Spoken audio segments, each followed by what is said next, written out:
Jonathan Eichenbaum, bonjour Boker Tov.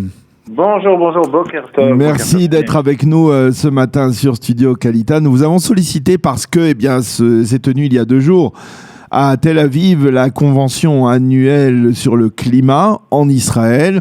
Alors une convention importante, elle est toujours importante, mais je voudrais que vous nous informiez sur les différentes conclusion de cette conférence, parce qu'il faut bien avouer que tout cela n'est pas tellement médiatisé alors que c'est de première importance. Oui. Quelles sont les principales conclusions qui ont été établies à l'issue de cette convention ? Alors d'abord, c'est une convention de la société civile, donc c'est un rendez-vous un peu particulier. C'est pas un rendez-vous officiel du ministère de l'Environnement ou du gouvernement qui va décider de la politique. Donc c'est une convention de la société civile qui est organisée afin de défier un petit peu la politique officielle et de proposer des choses plus ambitieuses, des objectifs plus ambitieux.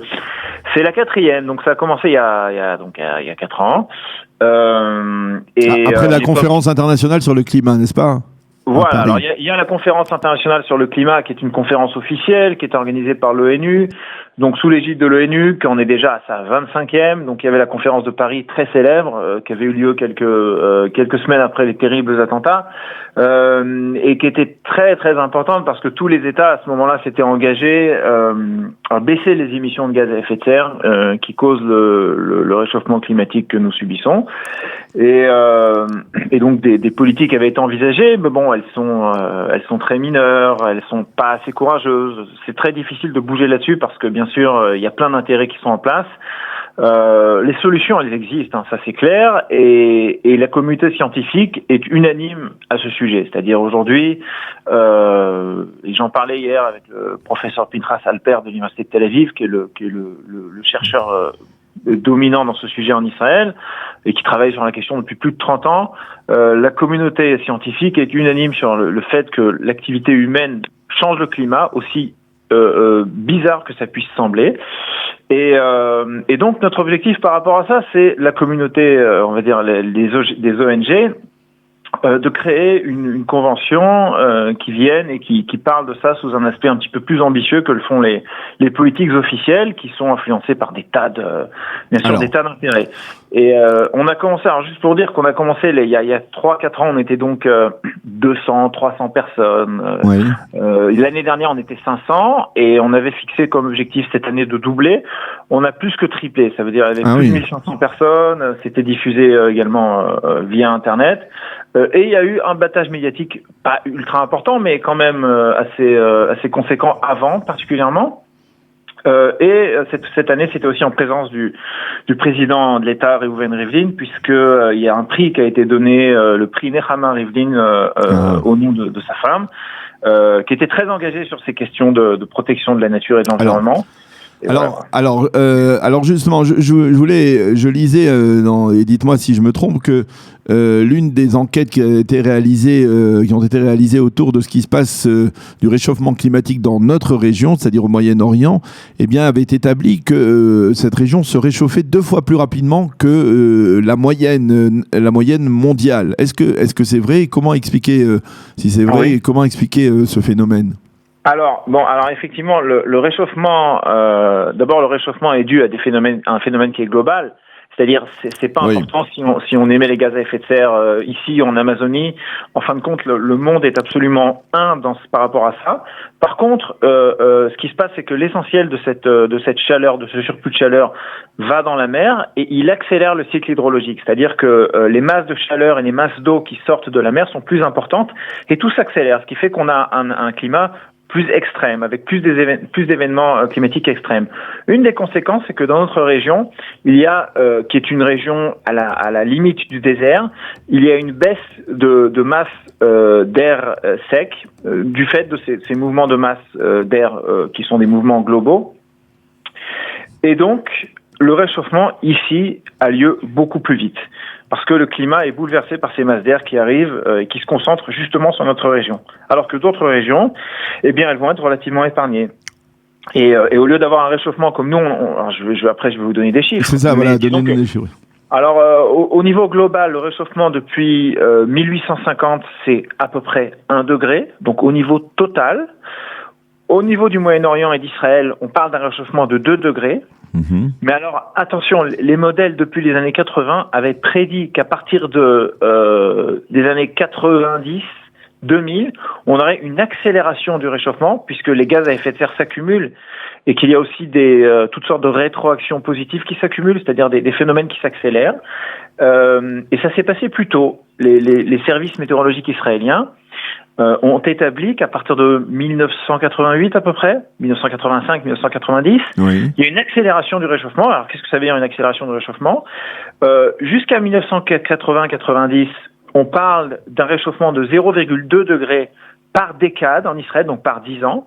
À partir de 1990, donc ça fait déjà 30 ans, le réchauffement est de l'ordre de 1 demi-degré par 10 ans. C'est-à-dire qu'on a une accélération totalement folle. Et chacun peut, on va dire, peut sentir à quoi ressemble un mois de novembre aujourd'hui par rapport à 20 ans. Voilà.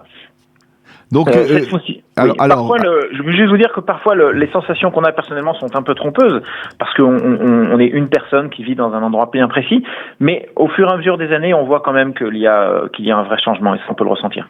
Alors, la question que l'on se pose, et je me demande si c'est une question que l'on a abordée dans le cadre de cette convention, c'est comment mettre, par exemple, les capacités exceptionnelles de l'État d'Israël, de cette start-up nation, de toutes ses compétences, on va dire, en matière de technologie, au service donc de la lutte contre ce réchauffement climatique en Israël et dans la région. Est-ce que ça a été envisagé ? Est-ce que c'est quelque chose de réaliste ? Est-ce que l'on peut, et également, et c'est une autre question peut-être qui a un aspect également politique et diplomatique, est-ce que on peut envisager une coopération entre Israël et d'autres pays arabes dans le Proche-Orient et le Moyen-Orient en vue de lutter contre le réchauffement climatique ? Alors tout ça, ce sont des questions absolument excellente et extrêmement importante. Alors pour la question de la Startup Nation, c'est effectivement parce que au-delà des, on va dire 0,2% des gaz à effet de serre qui sont émis depuis Israël, qui sont pas grand-chose, c'est vrai qu'on a identifié depuis longtemps que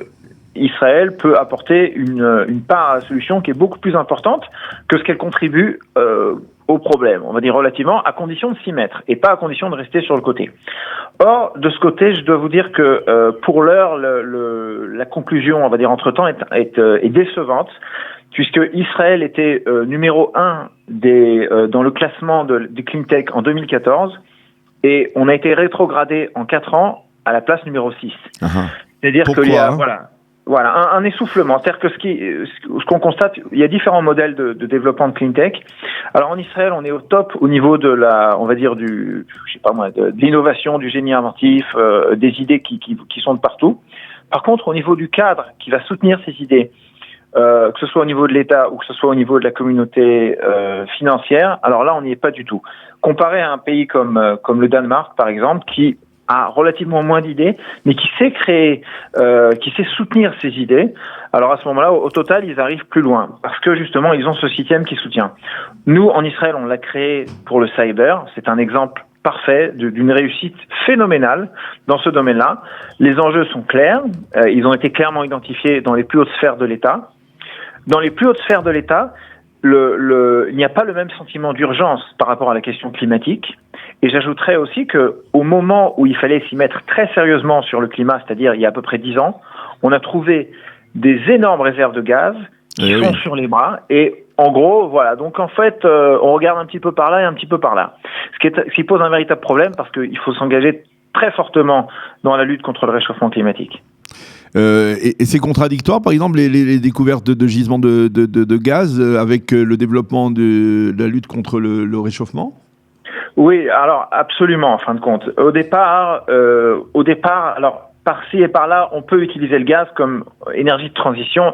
Ça a un sens, mais ça a un sens sur une période extrêmement petite de temps. Et puis ça avait un sens en tout cas, tant que les énergies renouvelables et le stockage de l'énergie renouvelable était à un prix élevé. À ce moment-là, on pouvait comprendre que pour des raisons économiques, etc.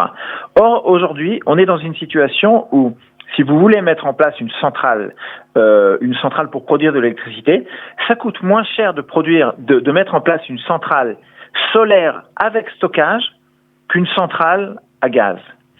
Et d'ici une dizaine d'années, je ne peux pas vous dire le chiffre exact, ça ne sera même plus valable économiquement de continuer à produire de l'électricité dans les centrales existantes.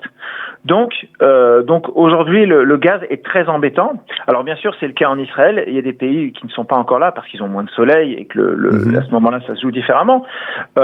Donc aujourd'hui, en Israël, le solaire, c'est pas uniquement une option intelligente et bien par rapport à des questions de climat et de santé publique.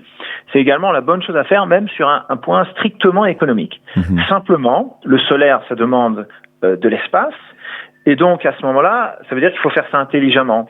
Il faut penser à ce que tous les toits des immeubles soient recouverts de panneaux solaires. Ouais. Et ces solutions demandent beaucoup d'investissement, pas d'argent, mais d'investissement, on va dire, d'intelligence, de temps et de travail. Et voilà. Et là, je pense que par rapport à ça, pour que ça se fasse, il faut une volonté qui soit une volonté de faire. Eh bien, Jonathan Hackenbaum, merci beaucoup de nous avoir éclairé sur ce qui se passait donc dans ce domaine extrêmement important. Je disais peut-être pas assez, on va dire, médiatisé, ou en tout cas peut-être pas suffisamment médiatisé par rapport à ce que l'on voit en tout cas, mais c'est un problème effectivement de première importance. Le réchauffement climatique, qui, vous le disiez, s'accélère on va dire plus massivement, de manière plus accentuée dans notre région. Merci d'avoir été avec nous ce matin sur Studio Kalita et bonne journée. Avec grand plaisir. Merci Daniel. Bonne journée.